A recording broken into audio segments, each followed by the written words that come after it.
이미 지난 주일에 말씀드린 것처럼 우리 다음 주일은 종료주일이죠. 그래서 이 한 주간의 고난 주간이 시작되는 그런 주간이 다음 주간입니다. 고난 주간이 되면서 우리 두 가지 측면의 고난을 생각하고 있습니다. 하나는 우리를 위해 고난 받으신 예수 그리스도의 고난입니다. 그리고 하나는 그 그리스도의 고난을 통해서 대속의 은혜를 받거든 신자들, 바로 우리들이 받아야 될 고난입니다. 그래서 그리스도의 고난이 있고 그리스도인의 고난이 있는 것이지요. 그래서 지난 주일에는 먼저 그리스도의 고난에 대해서 말씀드렸습니다. 예수님의 고난은 십자가에서 당한 고난만이 고난이 아닙니다. 하나님의 본체이신 예수님께서 인간의 몸을 입고 이 땅에 오신 것부터가 고난입니다. 그리고 인간의 몸을 입고 이 땅에 사람으로 사신 것 자체가 바로 고난입니다. 그래서 이 땅에서 예수님의 삶은 잉태에서부터 탄생, 죽음까지 전 생애가 고난의 생애였던 것을 보게 됩니다. 우리는 지난 주일에 이 고난 가운데서 가장 큰 고난과 고통이 무엇이었는가를 살폈습니다. 바로 지난 주일에 말씀드린 대로 하나님 아버지로부터 버림받음의 고통, 버림받는 고난, 이게 가장 큰 고난이었다 하는 사실을 말씀드렸습니다. 예수님이 십자가에서 마지막 남기신 말씀을 우리는 가상칠언이라 그러면서 기억하고 있습니다. 십자가상에서의 7마디라 그렇게 이야기를 하죠. 첫 번째가 아버지여 저희를 사하여 주옵소서. 앞에 띄워드리니까 보시면 되겠습니다. 그 처절한 고통 속에서도 자신에게 유해를 가하고 고통을 가하는 사람들을 위해서 용서를 구하는 주의 모습, 기독교가 어떤 종교인가 하는 것을 우리에게 한마디로 보여주는 그림이기도 하지요. 용서의 종교라, 사랑의 종교는 곧 용서라. 하나님은 용서의 하나님이시고 예수님은 여기서까지도 용서를 간구하시고, 두 번째는 내가 진실로 너에게 이르노니 오늘 내가 나와 함께 낙원에 있으리라 하는 말씀이지요. 기독교와 타 종교에 확연하게 드러나는 이 차이점이 있다면 바로 이 점이지요. 행위가 아니라 믿음으로 구원받는다. 이신칭의의 교리. 그래서 마지막 죽는 순간에도 이 강도였던 행위 삶을 바라보고 그것을 통해서 구원을 선포하시는 게 아니라 주님께서 주를 의지하고 믿음을 고백하는 그에게 바로 오늘 나와 함께 낙원에 있을 것이다 라고 말씀하지요. 그래서 기독교는 소망의 종교예요. 누구에게나 열려있는 종교이고 마지막 숨이 나오는 순간에도 구원받을 수 있는 그런 종교라, 생명의 종교라 그렇게 말씀드리는 것이죠. 여자여 보소서 아들입니다. 그렇죠? 요한을 가리키면서 말씀하는 내용이지요.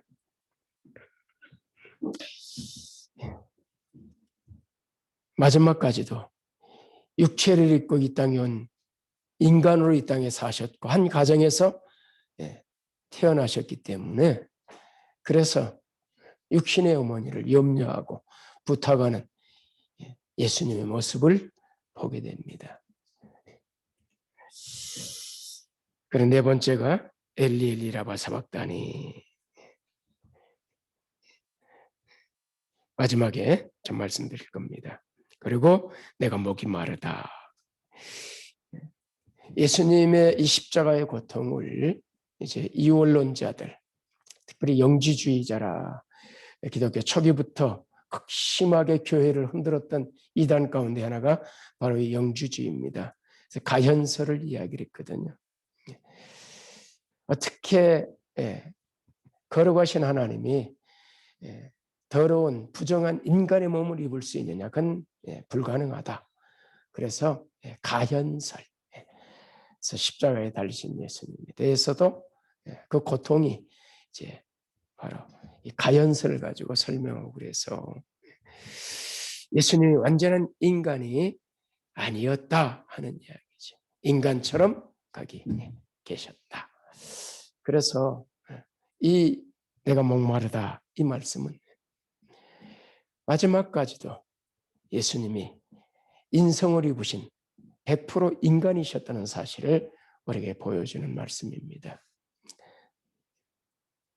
그래서 십자가에서 당하는 이 육체의 모든 고통은 인간으로서 겪는 고통이셨어요.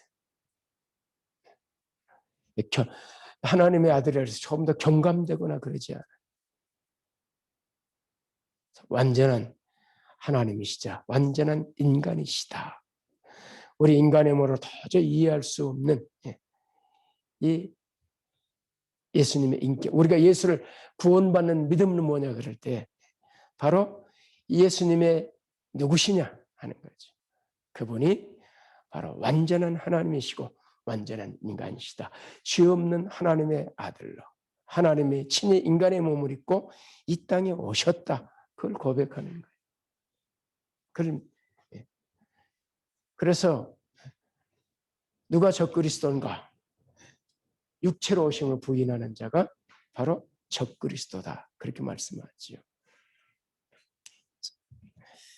완전한 인간이셨고 완전한 하나님이셨다. 그리고 그분이 도대체 뭘 하셨느냐? 그분의 사역, 그분의 인격과 사역이라 그렇게 이야기를 하는데 뭘 하셨느냐? 나를 위해서 십자가의 대속의 죽음을 죽으셨다. 그걸 믿는 것을 믿음이라. 예수 그리스도에 대한 믿음의 내용이거든요. 그것이. 예수님 나의 십자가를 주셨다. 이것만 믿는 게 아니에요. 그래서 주는 그리스도시요. 하나님의 아들 그리스도 메시아 나를 위해 십자가에 죽으신 분입니다. 그렇게 고백하는 것이죠. 다 이루었다. 그래서 십자가에서 구속을 완성하셔. 다 이루었다. 그리고 마지막 내 영혼을 아버지 손에 부탁합니다. 그리고 숨을 거두시지요. 이 마지막 7 말씀 중에서 4번째 말씀 엘리엘리라바 사박다니 이 말은 히브리어는 아람어입니다. 아마 이번에 패션 오브 크라이스트 캐토릭과는 신학의 차이가 많이 있기 때문에 멜 깁슨이 이제 캐토릭 신자였거든요. 그래서 이제 고난에 관해서 그리스도의 고난을 유독 강조하고 이제 그러한 신비, 캐토릭 성당에 가면은 그리스도 고난의 모습이 쭉 비아 돌로로사가 바로 그런 모습이죠. 그래서 이제 신학적인 차이점을 좀 가지고 있습니다만은 그 영화에 보면은 이제 아람어, 히브리어 여러 영어들이 그대로 섞어서 나오죠. 그래서 바로 이 엘리엘리라고 사막에도 아람어 가운데 하나입니다. 엘은 하나님, 엘리는 나의 하나님 그런 뜻이거든요. 그래서 엘리엘리라고 사박된 나의 하나님, 나의 하나님 왜 나를 버리시고 어째 나를 버리셨습니까? 지난 주간에 이 말씀을 중심해서 말씀을 드렸습니다. 예수님은 우리의 모든 죄를 짊어지고 하나님께 버림받으셨어요. 죄인을 우리에게 내리는 모든 죄의 형벌, 하나님의 진노가 십자가에 달리신 예수님에게 쏟아 부어진 것이죠. 하나님의 심판은 아들이어도 가차없이 인간의 죄를 짊어진 예수님에게 다 쏟아부어진 거죠. 그래서 화목 제물이라 세상 죄를 지고 온 하나님의 어린 양으로서 화목제물로 하나님께 드려져 인간과 하나님 사이에 가로막혔던 이 불화의 관계를 다시 회복시킨 그것을 우리는 구원이라 그러죠. 그래서 구원은 관계 회복인 것입니다. 하나님과의 깨어졌던 관계가 회복돼서 이제 칭의를 얻는 것은 바로 시작을 하는 것이에요. 구원의 완성이 아니에요. 구원의 시작이죠. 근데 대부분 이 구원의 시작을 구원의 전부로 알고 있는 게 이게 참 심각한 문제거든요. 칭의로부터 시작하는 것이죠. 물론 신학적으로는 더 깊이 만세전 선택부터 나오는 이야기지만은 우리에게 구체적으로는 칭의의 사건, 우리 의롭다 하신 사건, 뭘 보시고 예수님의 십자가에서 죽으심. 그래서 기도할 때 예수님의 공로의지에서 그렇게 기도하고 그러잖아요. 예수님의 보혈을 의지해서 같은 말이지. 우리가 칭이 의롭게 됐기 때문에 하나님께 지금 기도한다 그런 이야기죠.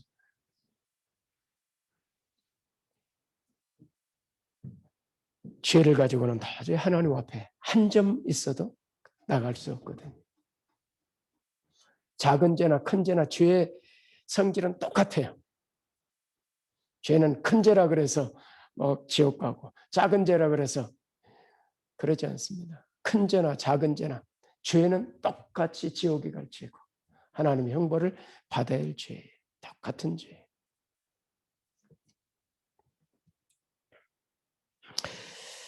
예수님에 있어서 가장 견딜 수 없는 가장 큰 고통은 그리고 가장 큰 고난은 육체적인 고통이 아니라 물론 육체적인 고통이 심각한 것이었지만은 그보다 더 심각한 고통 한순간도 뛸래야 뛸 수 없는 이 하나님과의 친밀한 관계가 깨어지는 것 이게 견딜 수 없었던 것이죠. 이 사실을 알았던 예수님께서 겟세마네에서 그리 처절하게 기도하셨던 것이 바로 그 관계가 잠시라도 깨어지는 게 너무 힘들고 고통스러워서 이것만큼은 면하게 해주십시오. 십자가의 고통을 면하게 해달라 그런 게 아니라 바로 하나님께로부터 버림받는 이 고통. 예수님은 우리의 구속을 위해서 도저히 내려놓을 수 없는 그리고 도저히 포기할 수 없는 그것까지도 내려놓고 포기하시지요. 그래서 빌립보에서는 비하의 신분, 승주의 신분 그러거든요. 죽기까지 복종하셨다. 자기를 피워 복종하셨다.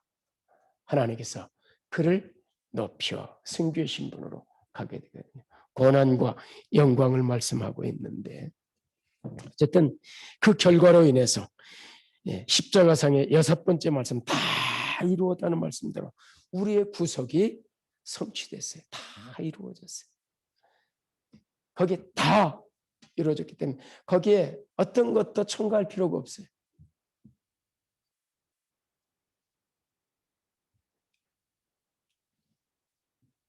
자꾸 사람들이 선행을 이야기를 하죠.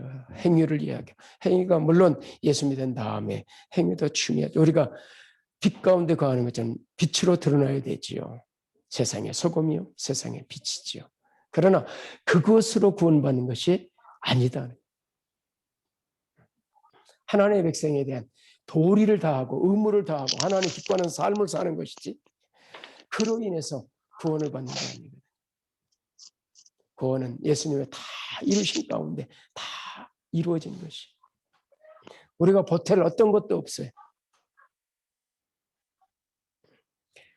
구원은 삼위 하나님의 역사입니다. 성부 하나님은 만세전에 우리의 구원을 계획하셨어요. 그리고 이 구원을 선포하셔서 약속하셨어요. 인간이 아담과 하와가 죄를 범하면서부터 창세기 3장에 죄를 범하면서 바로 원시복음, 최초의 복음. 그래서 바로 하나님의 이 만세전에 세워진 구원 계획이 선포되고 그리고 약속되고 성경은 그 구원의 하나님의 계획이 어떻게 성취돼 가는가를 보여주는 말씀이죠. 그래서 성경은 구속사라 이야기하는 게 바로 그러한 말씀입니다. 성자 예수님은 십자가에서 바로 우리의 구원을 다 이루셨어요. 성취하셨어요. 그 성취하신 예수님께서 십자가에서 이루신 완성하신 이 구원을 적용하시고 효력있게 하시는 분이 성령님이세요. 우리가 예수를 믿는 것은 성령이 우리 마음을 이으셨기 때문에, 성령이 믿어지게 하셨기 때문에, 성경은 성령님의 기록이거든요. 그래서 성령께서 우리의 눈을 여시고 말씀을 깨닫게 하시고 들려지는 말씀을 믿어지게 하시고, 이게 다 누구의 역사라고요? 성령님의 역사예요. 성령님의 역사. 삼위 하나님의 역사. 하나님은 뭘 하셨다고요? 성부 하나님은 우리의 구원을 계획하시고 약속하셨어요. 성자 예수님은 그 하나님의 구원 계획을 성취하기 위해서 이 땅에 오셔서, 인간의 몸을 입고 이 땅에 오셔서 십자가에서 우리 죄를 담당하시면서 하나님의 약속하신 그 구속을 다 이루셨어요. 그리고 지금 그래서 예수님이 부활하시고 승천하시고 누가 오세요? 보혜사 성령님이 오셔서 우리에게 이 하나님의 구원을 효력 있게 하시는 분, 적용하시는 분, 그분이 성령님이시지요.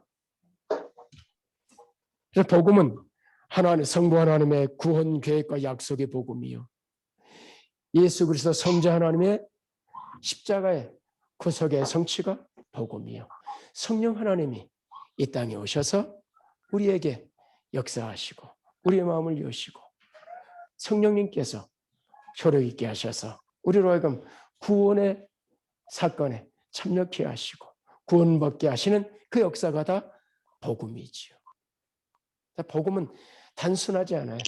굉장히 깊고 심오하고 넓고, 단순하게 우리는 십자가입니다, 예수님입니다, 이렇게 이야기를 하지만은 더 들어가. 그래서 성경을 가리켜서 약속의 성취, 약속과 성취다, 그런 이야기를 그래서 이야기를 하는 겁니다. 딱 두 마디를, 약속, 성취, 구원의 약속, 구원의 성취. 요한계시록에 바로 그 완성을 우리에게 보여주고 있는 것입니다. 우리는 고난주간을 맞이하고 한 주간을 보내면서 우리의 구속, 우리의 구원을 위한 삼위 하나님의 놀라운 은혜를 묵상하면서 감사하면서 고난주간을 맞이하고 또 고난주간을 보내야 할 것입니다.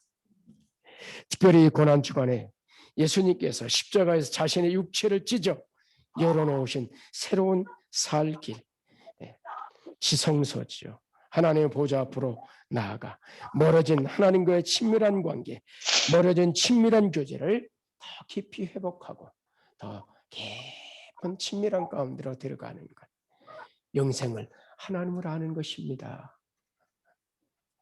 얼마나 하나님을 더 깊이 아는가.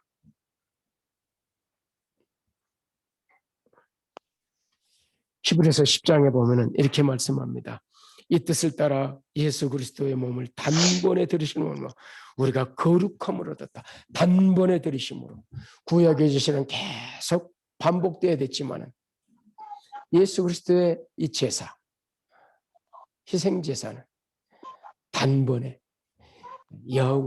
영단번이라 단번에 들이심으로 우리가 거룩함을 얻었다.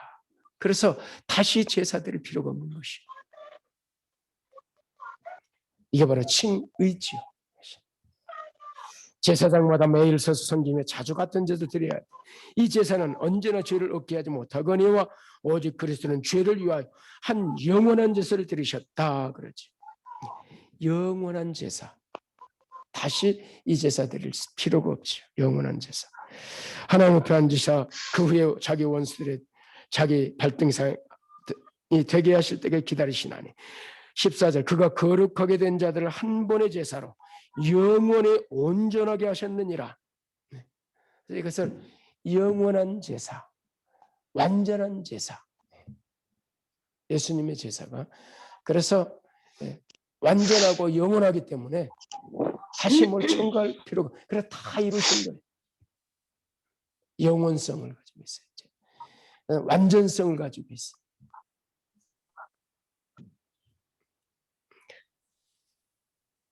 그래서 17절에 그들의 죄와 그들의 불법을 내가 다시 기억하지 아니하리라 하셨으니, 다시는 기억하지 아니하신다. 그래서 우리 찬송가에 우리 찬송 부르잖아요. 기억 아니하신다. 기억 아니하신다. 너희 죄 흉악하나 기억하지 아니하신다.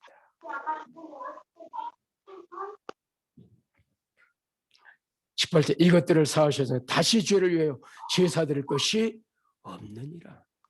다시 제사를 드릴 필요 없다. 19절에 그러므로 형제들아, 그러므로 그래. 바로 이러한 단번에 영원한 단번에 완성된 이 제사를 드리셨기 때문에, 그러므로 형제들아 우리가 예수의 피를 힘입어 성소에 들어갈 담력을 얻었다. 예수님 십자가에 죽으실 때 어떤 사건이 일어났어요? 성전의 휘장이 갈라지죠. 그 휘장은 그의 육체라 그러죠. 20절에 그 길은 우리를 위하여 휘장 가운데 이루어진 새로운 살 길이요 휘장은 곧 그의 육체니라. 전 옛날 번역이 더 좋아요. 새로운 산길, 새롭고 산길, 새로운 살길. 그러니까 조금 더 좀 약화된 느낌이 좀 들어요. 휘장은 곧 그의 육체니라. 그래서 가로막혔던 지성소에 1년에 한 번씩 제사장이 1년에 한 번씩밖에 들어갈 수 없던 이 지성소에 담이 허물어지고, 그래서 만인 제사장설이 여기서 나오는 것이죠. 왕 같은 제사장이라. 은혜 보좌 앞에 다 한데, 그래서 친밀하게 보좌 앞에 나갈 수 있게 됐다. 그것이 바로 예수님의 이 고난을 통해서 이루어진 것이지.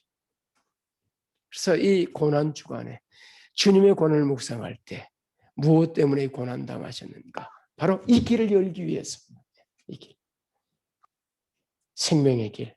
하나님께 가까이 나갈 수 있는 길. 제사장만이 아니라 모두가. 그래서 이 신약에 와서 목사는 제사장이 아니에요.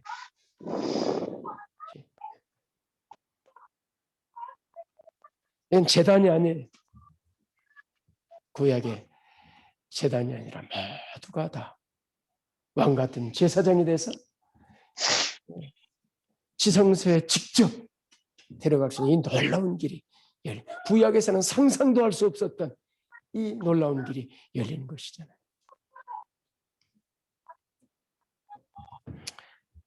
두 번째, 이 고난 주간에 우리 주님의 고난과의 생각을 바로 우리가 받아야 할 고난, 그리스도인의 고난이죠. 첫 번째는 그리스도의 고난을 생각하고, 두 번째는 그럼 이 고난, 예수님께 우리를 위해 고난 당하셨는데 그리스도인은 그럼 이 고난 앞에 어떻게 서야 되는가 하는 것이죠. 이 혜택을 입은 자라서, 이 은혜를 입은 자라서 어찌해야 되는가? 자, 첫 번째 빌립보 1장 29절입니다. 그리스도를 위하여 너에게 은혜를 주신 것은 다만 그를 믿을 뿐 아니라 또한 그를 위하여 무엇도 고난도 받게 하려 하십니다. 고난도.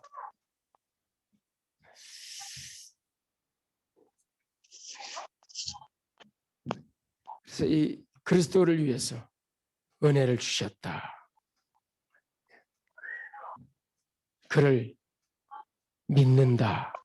그럴 때 놀라운 은혜지요. 그렇게 하신 이유는 그를 위해서 고난도 받게 하시려고. 바울은 지금 로마 감옥에서 그가 유럽에 세운 첫 번째 교회 빌립보 교회 교인들을 향해서 하나님께서 너에게 구속의 은혜를 주신 이유가 뭐냐? 다만 그를 믿을 뿐 아니라 이 놀라운 구속의 은혜를 누리게 하신 것은 우리 위해 십자가에서 고난당하신 이 주님을 위해서 고난도 당하게 하려 하심이라. 왜 지금 이러한 편지를 보내냐면은 지금 이 빌립보 교인들이 예수 믿는 것 때문에 극심한 고통을 당하고 있었거든요.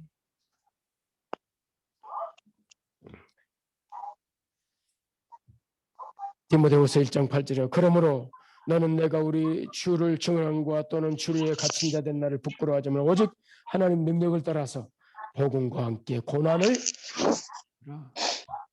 성경은 신자들에게 고난이 있다라고 말씀해요. 그래서 아주 이 믿음에 대한 디모데에게 바울은 직설적으로 고난 받으라고 말씀해요. 고난 받으라. 고난을 피하지 말아라. 당시 복음이 가는 곳에 늘 고난이 있었어요. 복음과 함께 고난 받아라. 그래서 바울은 그리스도의 남은 고난을 그의 몸된 교회를 위해서 내 육체에 채운다 그렇게 말씀해요. 골로새 1장 24 나는 이제 너희를 위해 받는 고난을 괴로움을 기뻐하고 그리스도의 남은 고난을 그의 몸된 교회를 위해서 내 육체에 채운다. 그래서 육체적인 고통, 바울이 당한 고통이 성경에 아주 자세히 기록되죠. 예수님의 승천 후에 오순절에 성령이 임하시면서 초대교회가 시작이 됩니다. 그리고 초대교회 시작과 함께 초기에 유대인과 유대교인들에 의해서 기독교가 심각한 박해를 받습니다. 그리고 그 당시에 헤롯 정부로부터 또 고난을 박해를 받게 되지요. 더불어서 이제 로마의 극심한 박해가 이어지게 되지요. 복음이 로마로 확산돼 가면서 위기의식을 느낀 이 로마가 이제 박해를 가하기 시작하는데 특히 유명한 네로 황제의 박해를 시작으로 해서 이어지는 10명의 황제들의 박해가 있었습니다. 300년 동안 이어지는 박해였습니다. 그래서 10명의 황제들이 이어져 계속 박해를 가했기 때문에 물론 강도는 차이는 있었지만 그래서 이 박해를 황제들이 10명의 박해, 10대 박해라 그렇게 부릅니다. 313년 콘스탄티누스에서 기독교가 공인되기까지 300년을 이어오는 고난의 기간이 있었어요. 히브리서 11장은 이 당시 로마 황제들의 극심한 박해로 말로 표현할 수 없는 무시무시한 고문과 고난의 속에서 처절히 고통받는 신자들의 그 당시에 그리스도인들의 모습을 우리에게 적나라하게 보여줍니다. 그들이 그 당시 어찌 믿음으로 살아 히브리서 11장은 믿음장이거든요. 믿음의 사람들이 믿음으로 산다는 것이 무엇인가를 보여주는 히브리서 11장의 36절 또 어떤 이들은 조롱과 채찍질 뿐 아니라 결박과 옥에 갇히는 시련도 받았습니다. 이건 뭐 다반사였으니까. 3절 돌로 치는 것과 톱으로 켜는 것과 시험과 칼로 죽음을 당하고 양과 염소의 가죽을 입고 유리하여 궁핍과 환난과 학대를 받았으니 이런 사람은 세상에 감당하지 못했다. 핍박이야. 박해가 왔어도 이겨낸 사람들이죠. 그들이 광야와 산과 동굴과 토굴에 유리하였느니라. 그래서 사람다운 삶을 살지 못했어요. 믿음으로 살기 위해서, 예배자로 살기 위해서. 이러한 고난 속에서 그들은 믿음을 지켜왔죠. 특별히 로마 시대처럼 고난을 받은 것은 로마의 황제는 신이었거든요. 애굽의 바로도 신이었고 고대 시대에는 지훈아 속바지 회색 입어. 바로 통치자들이 신의 대리자 역할을 했기 때문에 그래서 우리에게는 하나님만이십니다. 예수 그리스도만이 우리의 왕이다. 이거 철회하라고. 그러면 살려주겠다. 내가 이거 이 시대에 가서 박해당하던 우리 믿음의 선배들의 그러한 순교 이야기들이 누누이 영실이? 전해져 내려오고 영실 누르고 이거 보여줘. 이러한 고난 가운데는 당시 신자들에게 사도 베드로는 이렇게 권면합니다. 베드로는 4장에 사랑하는 자들아 너희를 연단하고 오는 불시험을 이상한 일 당하지 이상히 여기지 말라. 그런 시련을 이상하게 여기지 말라는. 오히려 너희가 그리스도의 고난에 참여하는 것을 어떻게 하라? 즐거워해라. 이는 그의 영광을 나타내실 때 너희로 즐거워 기뻐하게 하려 하시며 영광이 기다리고 있다. 너희가 그리스도의 이름으로 치욕을 당하면 복 있는 자로다. 도저히 이걸 어떻게 복이라고 할 수 있겠어요? 그런데 이 고난에 처한 이 신자들을 향해서 너희가 복 있는 사람이라.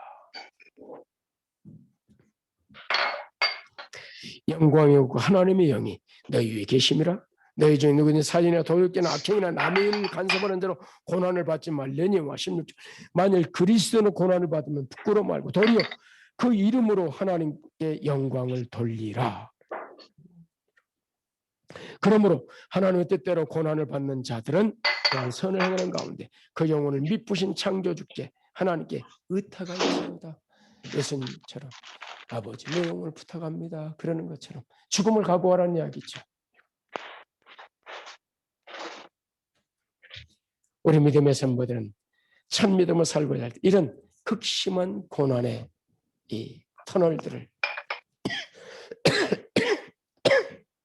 통과했고 거쳐왔습니다. 120년 전 우리나라에 복음이 처음 들어왔을 때 제사 문제로 극심한 박해가 있었죠.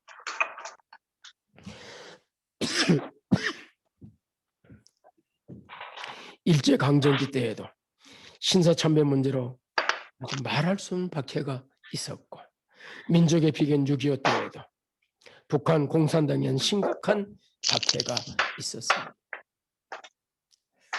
영광 염사는 제가 제 동기 목사가 있어서 바닷가 연합수련회도 하고 자주 갔던 곳인데 염산에 보면 바로 박해 현장입니다. 교인들을 다 교회 안에 집어넣고 문장으로 불질러 버립니다.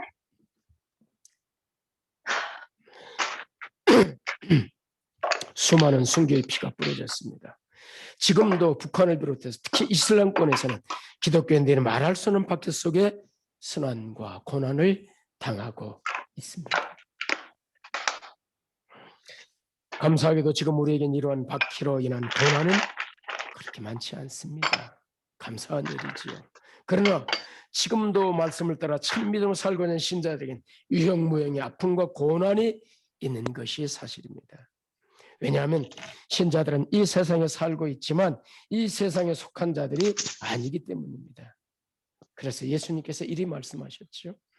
내가 아버지의 말씀을 그들에게 주었사오며 세상이 그들을 미워하여 싸우니 이는 내가 세상에 속하지 않은 같이 그들도 세상에 속하지 아니함이니이다. 16절 내가 세상에 속하지 않은 같이 그들도 세상에 속하지 아니했다.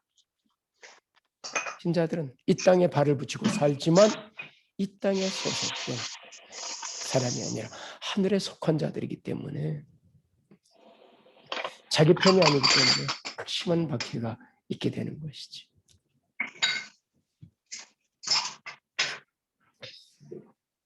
그래서 예수님께서 주님과 그의 몸된 교회를 위해서 고난을 당하면 이미 하늘에서 상이 크다라고 팔복에서 이 말씀하신 바가 있지요.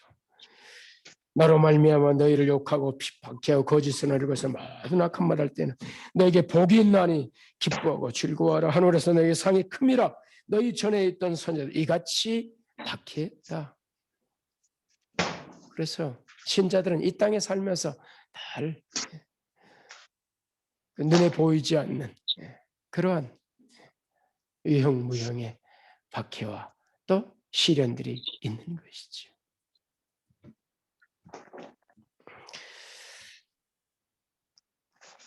그래서 오늘 본문인 로마서는 영광을 받기 위해 고난도 받아야 한다고 명백하게 말씀하고 있는 것이죠.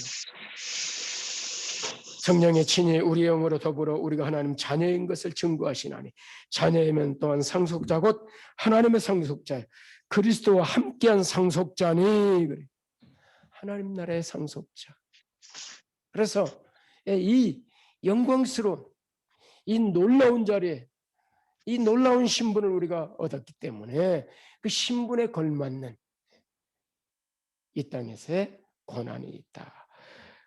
우리가 그와 함께 영광을 받기 위해 고난도 함께 받아야 할 것이니라 생각건대 현재의 고난은 장차 우리에게 나타날 영광과 좋게 비교가 안 된다. 그러니 이 고난을 이겨내라. 그 말씀입니다. 신약 대부분의 서신서들은 이 고난 가운데 있었던 신자들에게 주어지는 권면들입니다. 고난을 이겨내라.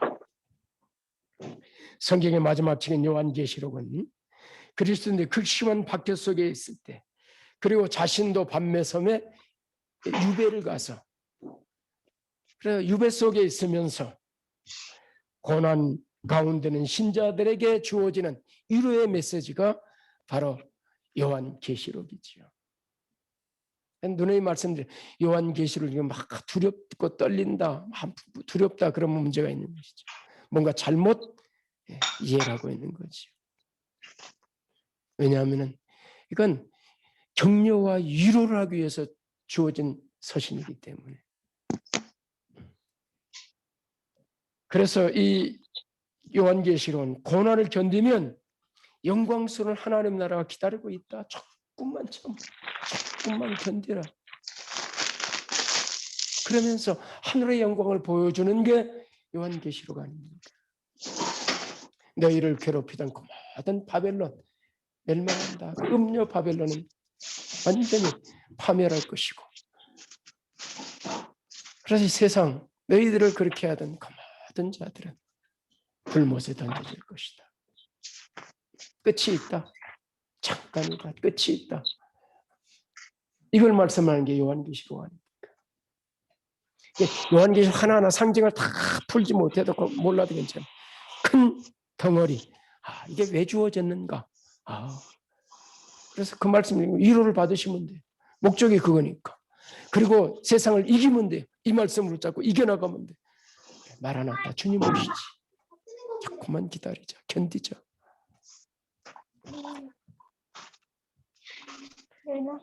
고난 없이 영광은 없다. 이 성경이 말씀하고 그리고 영광을 위해서 영원한 영광을 보면서 잠깐의 고난 견뎌야 된다. 특별히 이번 고난 주간에 이 주님의 고난의 묵상과 함께 그리스도인에게 주어지는 권면의 말씀, 고난에 대한 메시지를 가슴에 새기면서 우리가 이 땅에서 어찌 살아야 되는가, 이 고난 주간을 묵상해 보냈으면 좋겠다. 그래서 이 복음을 한쪽만 예수 믿으면 복 받습니다, 이 말만 전하지 말고 예수 믿으면 고난도 있습니다. 그래서 제가 실제 이 한국에 전도할 때, 어린이들을 전도할 때도 그랬고, 전도하면 제가 주로 이 어린이들 글 없는 책하고 사형내 가지고 전했는데, 전도하고 이 놀라운 복이 주어지지만은 기억해야 된다. 고난이다. 그래도 예수 믿겠니? 아니, 안 돼. 이모. 네, 사실 뒤에 사람들이 이걸 빼버리는 거죠. 아니, 이것까지 같이 전해야 됩니다. 고난도 있다.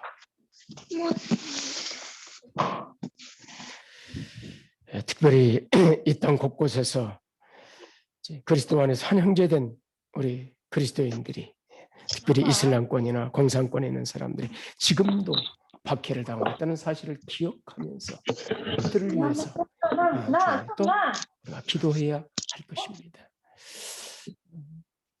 기르토레에 와서 이 고난 주간과 여러분의 휴가가 늘 겹쳤기 때문에 고난에 대한 말씀을 드리면 부담될까 봐 제가 이 고난 메시지를 이 주간에 말씀드리지 않았어요. 휴가 가면서 부담을 안고 가야 되니까 그랬는데 이번에는 말씀드리는 게 좀 좋겠다 그런 생각이 들어서 그리스도의 고난 그리고 성경이 말하는 그리스도인의 고난에 대해서 두 주간에 걸쳐 말씀을 드렸습니다.